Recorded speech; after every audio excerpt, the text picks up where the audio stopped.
It says recording somewhere, top left. I hope. Yeah. Yeah. All right.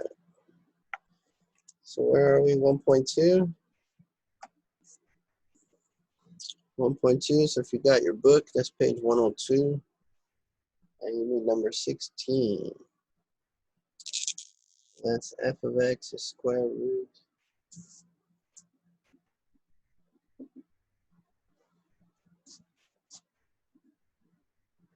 X to the 4 minus 16x.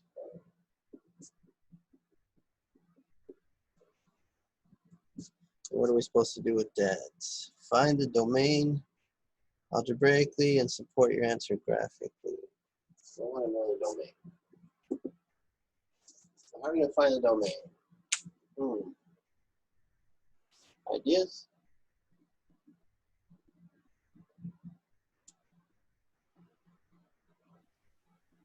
Do we put it in Desmos?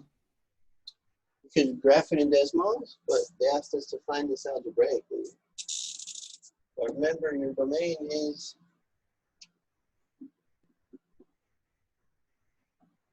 it's a set of x values that we could use in here. And I didn't mention it yesterday, but we kind of talked briefly about domain. And so we know that if I have a square root function, I cannot square root what?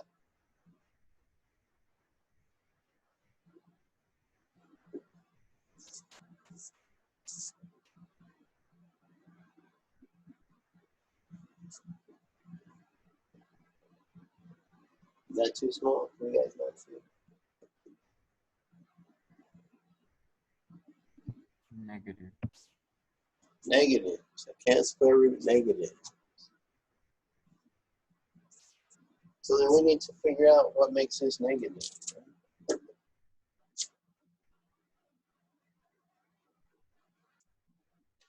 So I want to know when is x to the 4 minus 16x squared negative.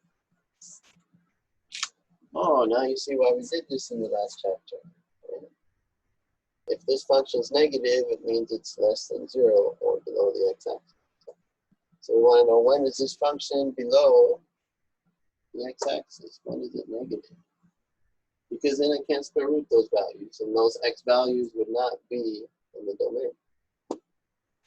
So how can I figure this out? Remember from last chapter? Anybody?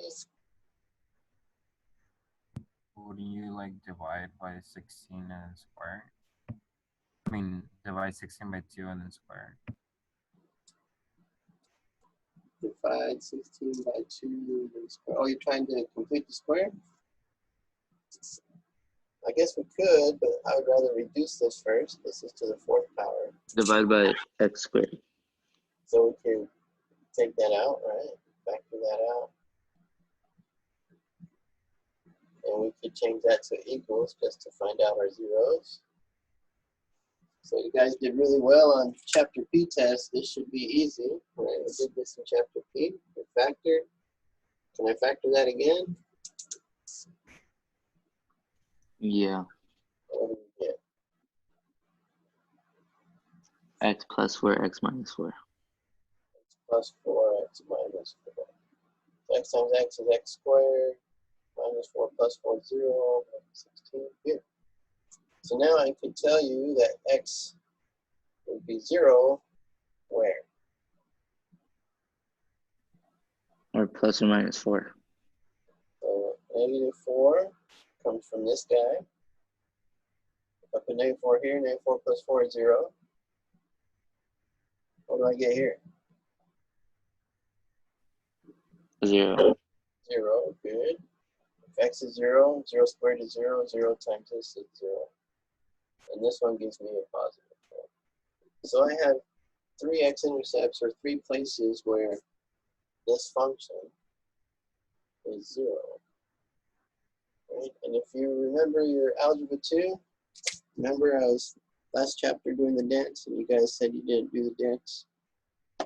So this is like a positive polynomial, negative, or even, positive even, negative even, positive odd, negative odd. So those are the end behavior shapes.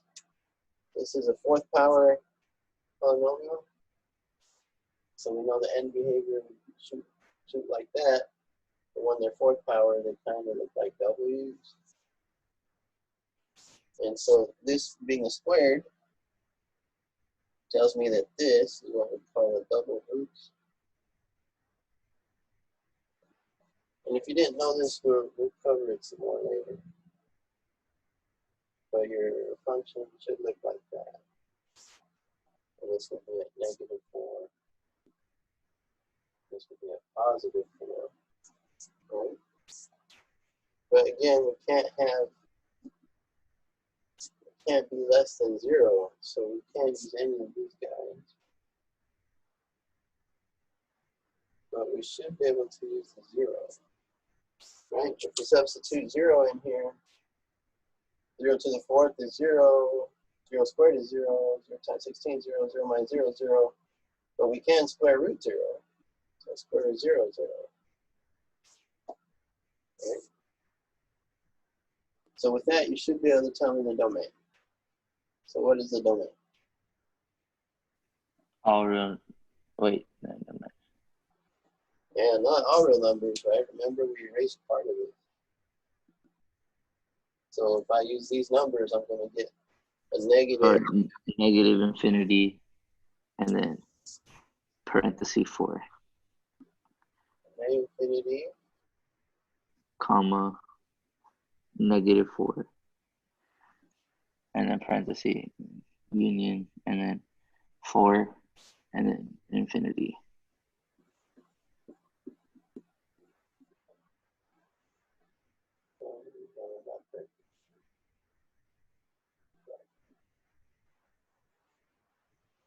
what should go in those brackets?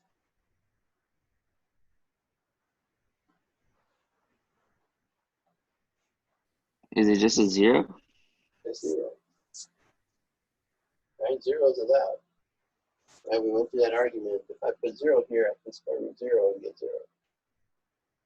So from -4 to infinity, these x values give me a positive y value. I can square root a positive number. From 4 to infinity, these x values give me positive y values. I can square root positive y values. And 0 will also be there. So if you graphed it in Desmos, I'm not sure what the square root would do to it, what that would look like. But I know this function would look like this. And we want this function, when it's negative, it's not allowed, so we want it to be positive.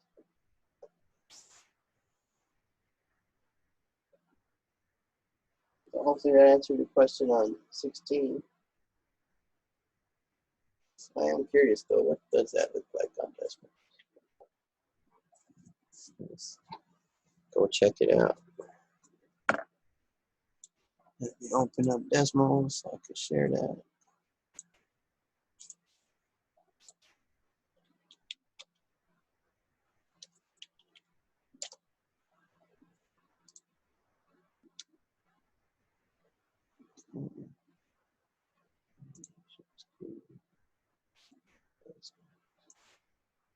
Let's see how we're going to type this in here.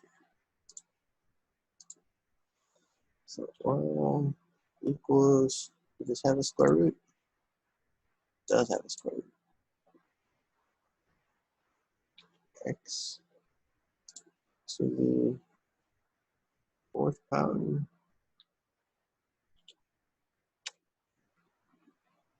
16 squared.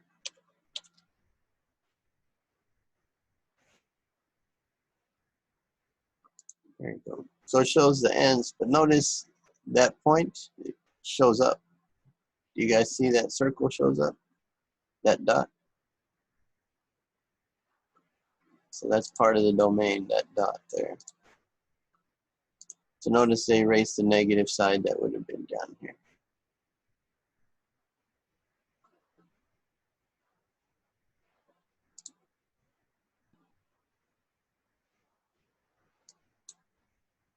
Any questions on that?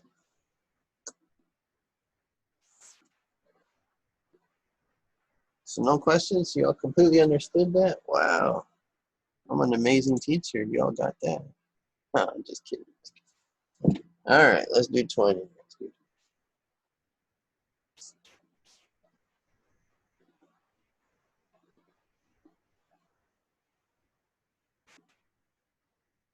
What's this? We have fun in 6th period. 6th period is the period where I have the most kids with their cameras on. I have about 7 or 8 kids that have their cameras on. So that's cool to have fun. It's like a conversation. Number 20. Find the range of the function. So we have g of x is 3 plus x squared.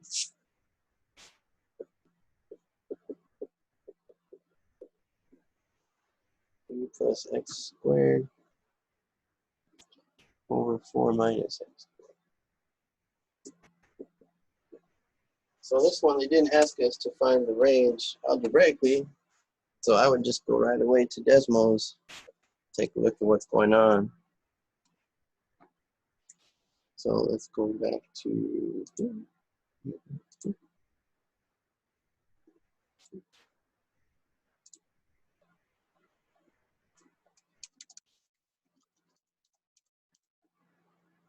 one's a fraction.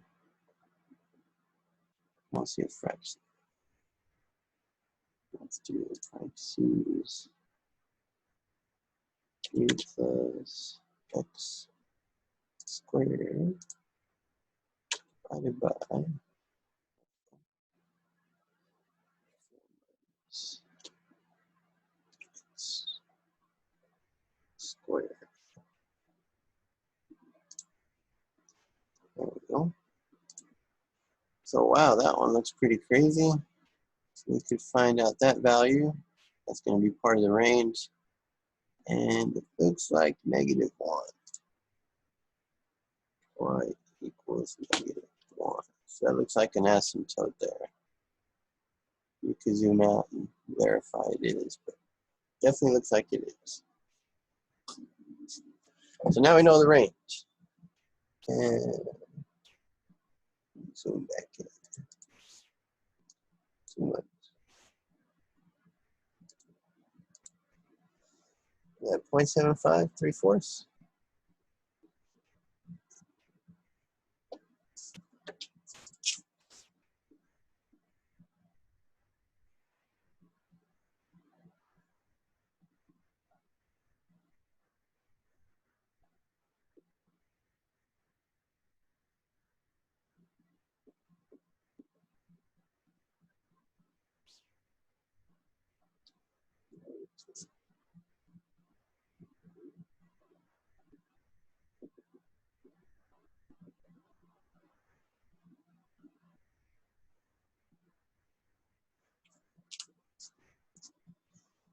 All right. So we saw something like that. So from looking at that, what would be the range?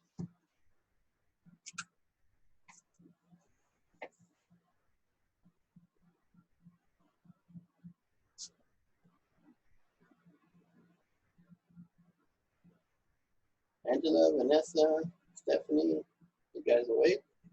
What would be the range?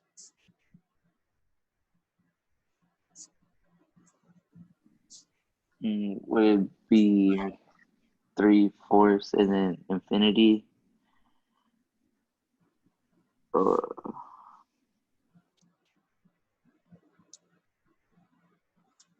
I'm really thinking you guys sign in and then go back to sleep.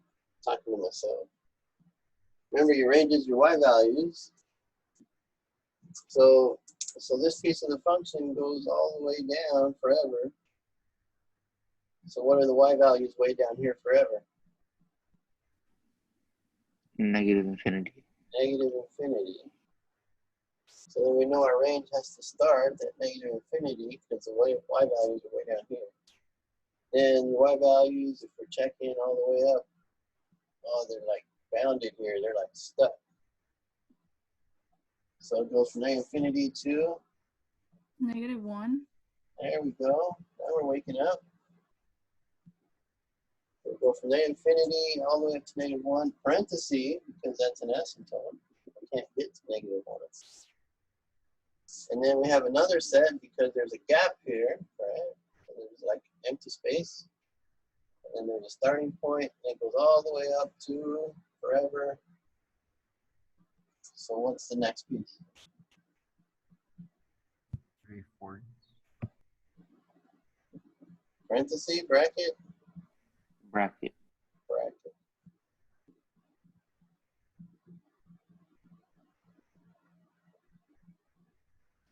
And then positive infinity.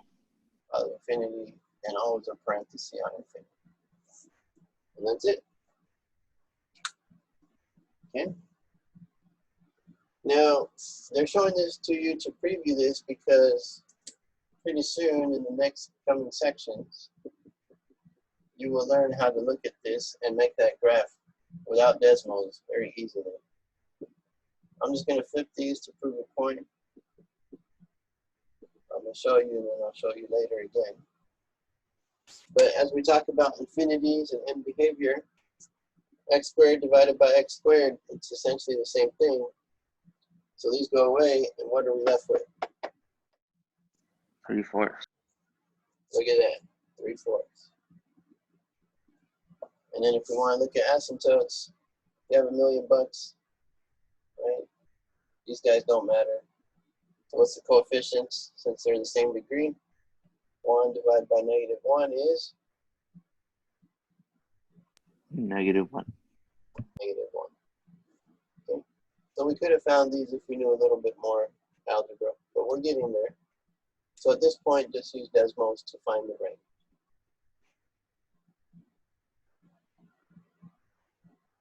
And I think from yesterday, if you paid attention, I told you rational functions always have this infinite discontinuity. So we should have known there was going to be vertical asymptotes because we can't divide by 0. So if you make this thing equal to 0, you find that you get -2 and 2, which were the asymptotes. All that's coming. It's just a preview of what's coming. Very good. Any other questions on that homework before we get to today's notes?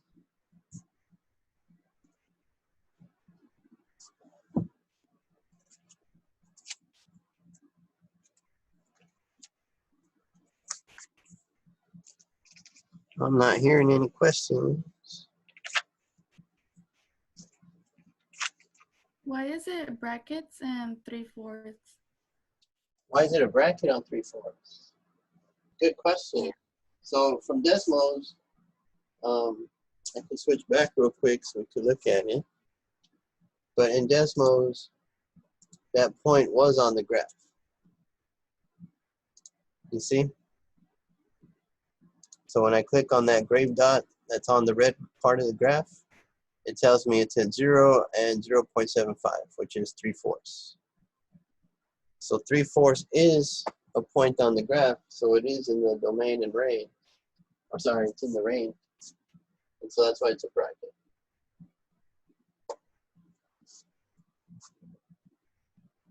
And if you don't believe me, you could substitute 3/4 in here and work it out.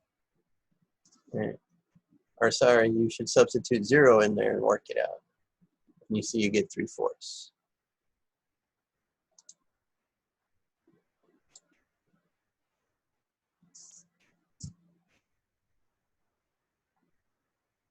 Right, if x is 0, and you got 3/4.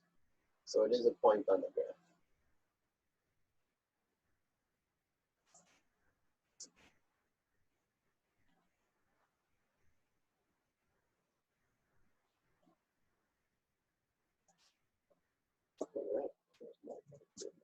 So let's go ahead and continue. Let's look at an easy function.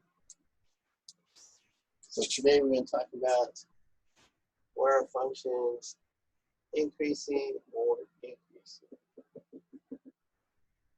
Let's look at y equals x plus 2 squared.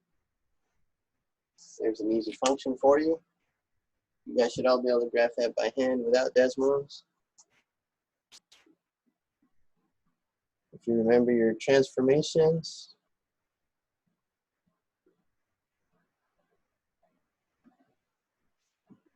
How would I graph this? Where's the vertex?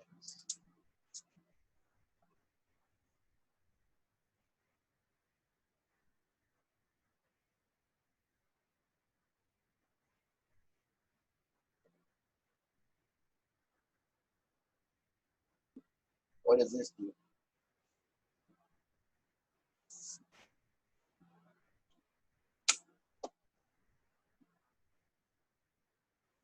Natalie, Roberto, Giovanni, Tammy, Modesta. Nobody?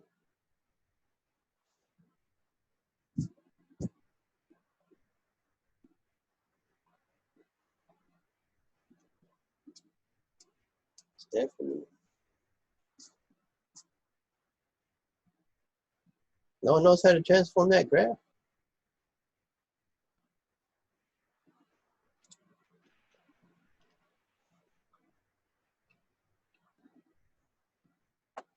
Do you guys know how to graph? Isn't it just a, You guys know how to graph that one? wasn't it just a parabola? It's just a parabola, yeah.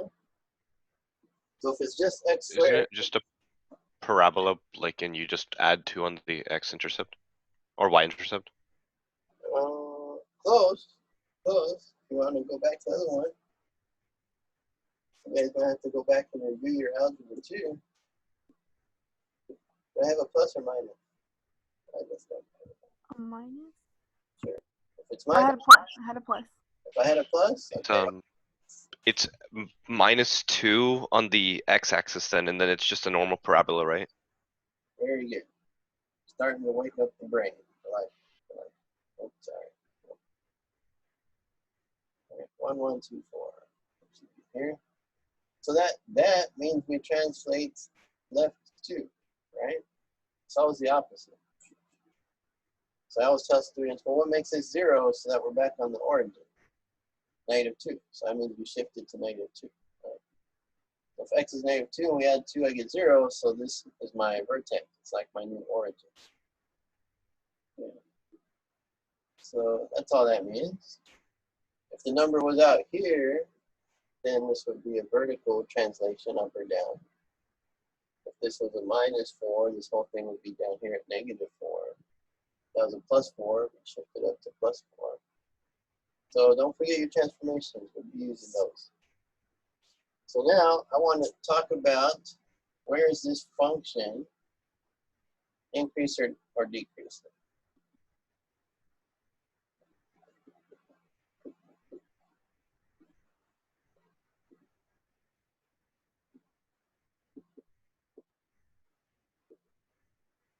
So you have to understand when I talk about a function,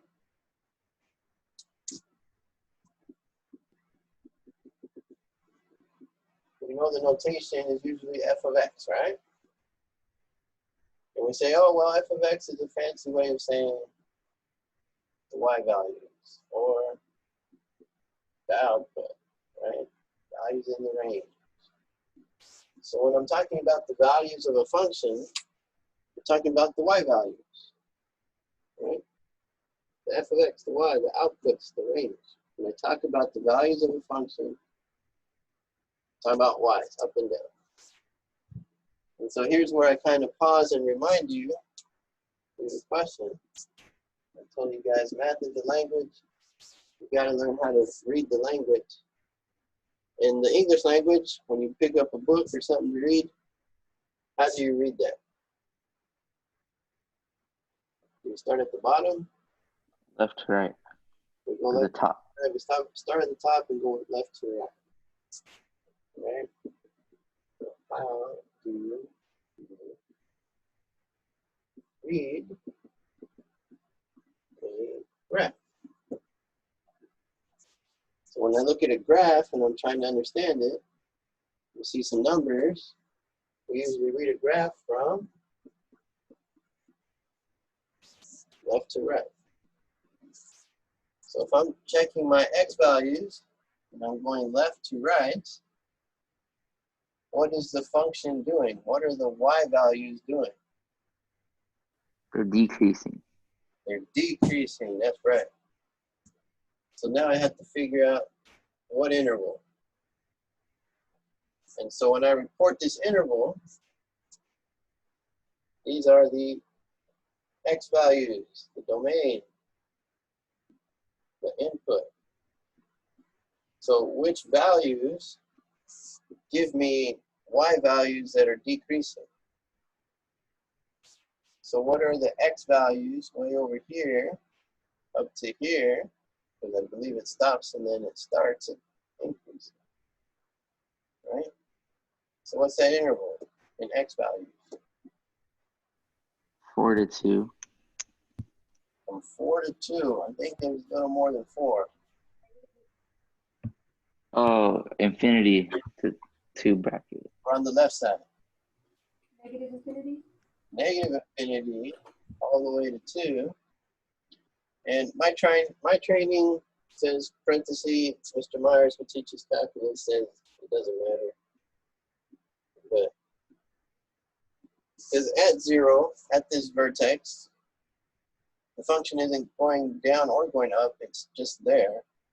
So that's why I was taught to use parentheses. But Isn't it? better bracket, it's okay. So this function is decreasing on negative infinity to 2. So from negative infinity to 2, those y values are decreasing. Isn't it negative 2? Yes, thank you. Negative 2. We're on the left side of 0. Excellent. So with that, you should be able to tell me where is that function increasing? 2 to positive infinity. It's increasing on 2 to positive infinity and Negative 2. there you go. So from negative 2 to positive infinity. So these are x values that make the function increasing. So some students, when they see this, they get it all confused and backwards, right? They want to tell me the y values here. I'm like, no, no, no. These are the x values that give me these kinds of y values. Does that make sense? We're good? Hopefully? Yeah. Yeah? Okay. Think you're so smart? I'll give you one. You guys do it. And if you remember who your partners were from last time we were in breakout rooms, feel free to shout out to your partners. Send them a chat. Or just start talking to them. Because you'll be working with your partners on your test for this chapter. So let's do this and we gotta talk about that and that. What time are we out of here? Second period, 57. We should have enough time. It'll be close. It'll be close. Okay. So let's give you a really difficult one. So I would suggest using Desmos. This is just an example on the book, so you can kind of look along, page 94. So what about x squared over x squared minus 1?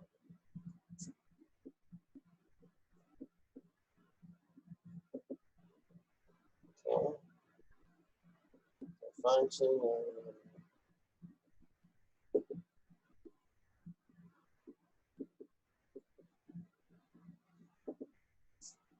And if it's not increasing or decreasing, what would it be? Anyone know that word?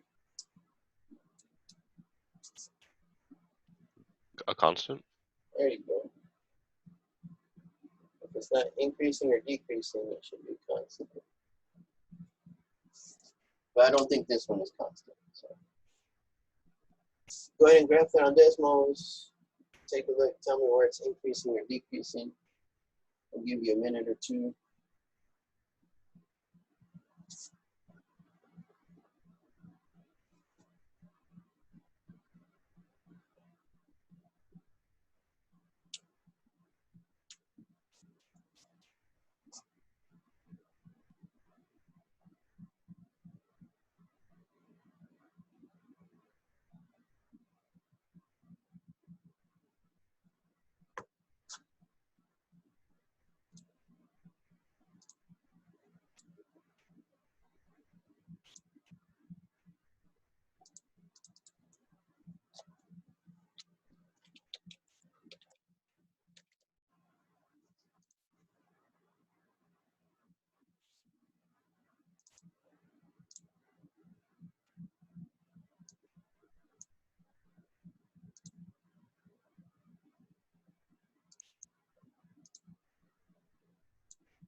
Anyone have an idea? You want to throw something out there? Graph it on Desmos.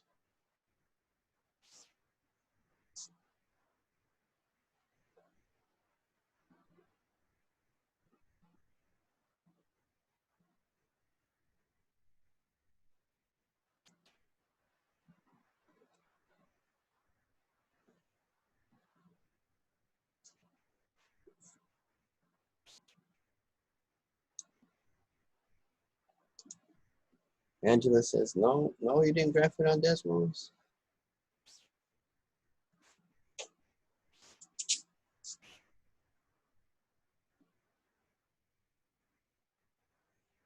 Wouldn't it be for increasing negative infinity to 0?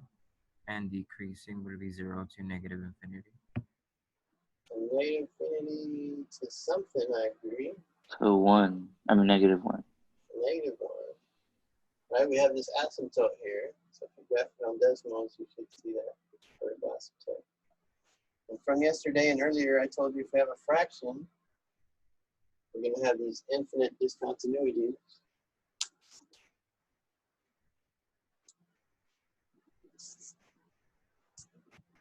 So definitely increasing here. If you graph it on Desmos, you see that piece. But remember, we read from left to right, so you're also increasing here. So from -1 to 0, the function's also increasing. And then it's decreasing. Or is it decreasing? 1 to infinity.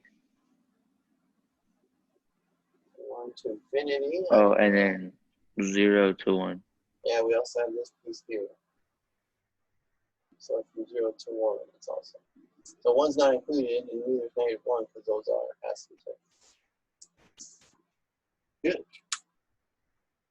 So that one's not too difficult. Just graph them on Desmos. You can see left to right, that's increasing, that's this guy. Increasing is also this piece here. So that's from -1 to 0. And then decreasing 0 to 1, and also 1 to infinity. Why is it 1 to infinity? Oh, okay. So here's 1, this asymptote. Way out here is infinity. And we have this piece of the function. Remember, we read from left to right. So as x goes from left to right, these y values are decreasing. Right? If you're here close to 1, you're way up here at these y values. You get closer to infinity, these y values begin to decrease to 0. So hopefully you remember these things, right? We're reading left to right. So as x goes left to right, what are the y values doing? And then you report the x values that give you these y values. So hopefully that clarifies that. And I think I'll leave that one up there actually. Because it ties into the next thing we're going to talk about. A good one to talk about. We're going to talk about boundedness. So if you talk about a function being bounded, and again, if we're talking about boundedness, we're talking about the y values. So in this function is definitely bounded. So we could say we're bounded below at y equals 1. So this function is bounded below 1. So it can't get less than 1 for that part of the function. And we're bounded, we could say we're bounded above at y equals 0. So this part of the function can't get higher than 0. I'll give you a few more examples about boundedness.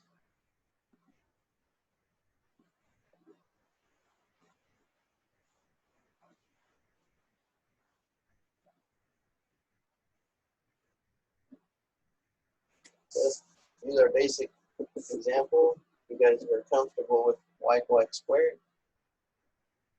If you look at y squared, and I talk about boundedness,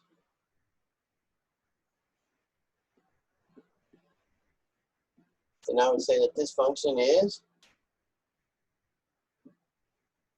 bounded below. Right? So I could go up forever. The y values could go up forever, but the y values can't go down forever. So I'm bounded below.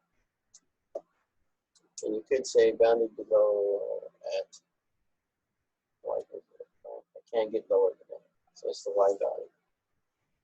Can't get lower than that. Could I be bounded above? Sure. If you have something like a negative x squared, so this goes down forever, so I'm not bounded down, but I am bounded up. So this is bounded above. I can't go higher than here. So hopefully that idea makes sense. And has any of you seen this function before?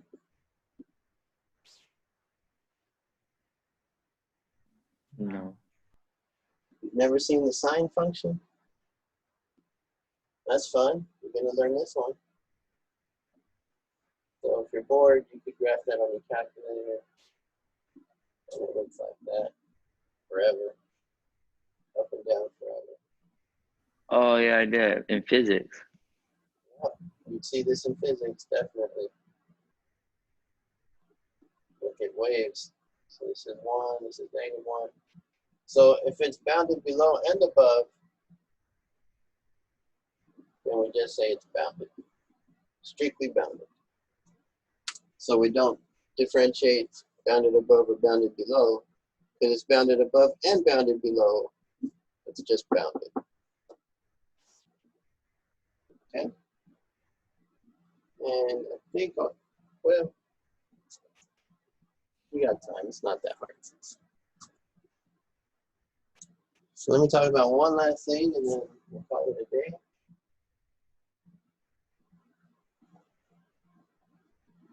It's an easy one to talk about.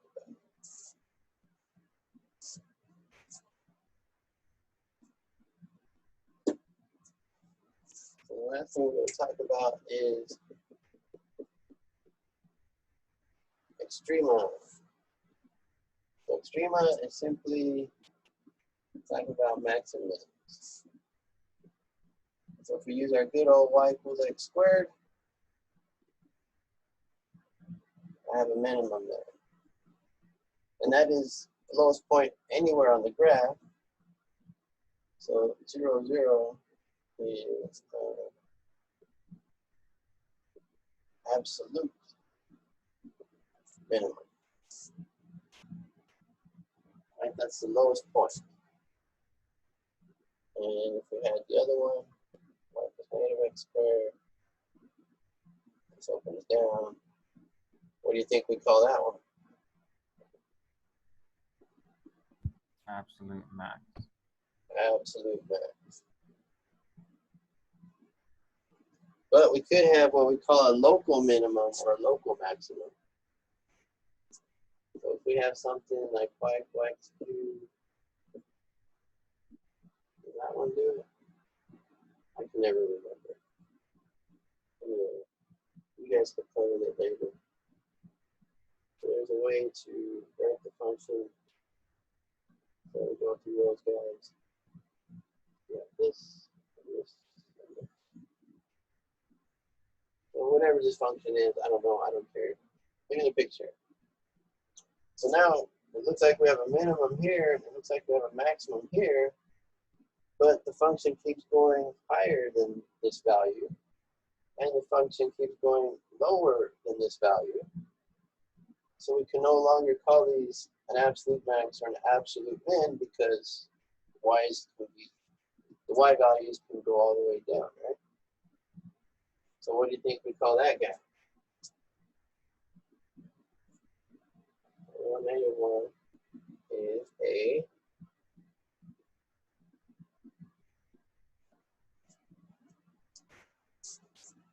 local minimum.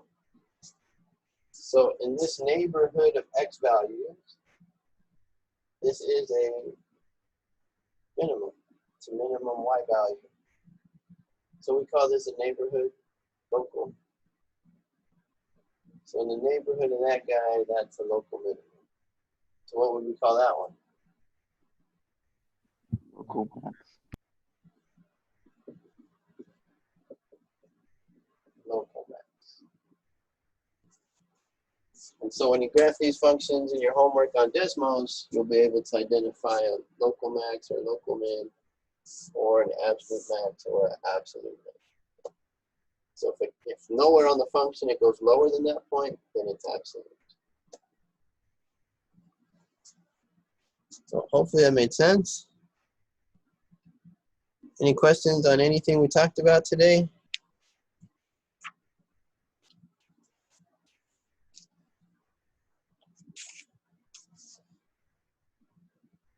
I don't know if that's the same no from Angela. Oh yeah, that's the same no. It gives me a timestamp. So, all right, I'm not seeing any questions. So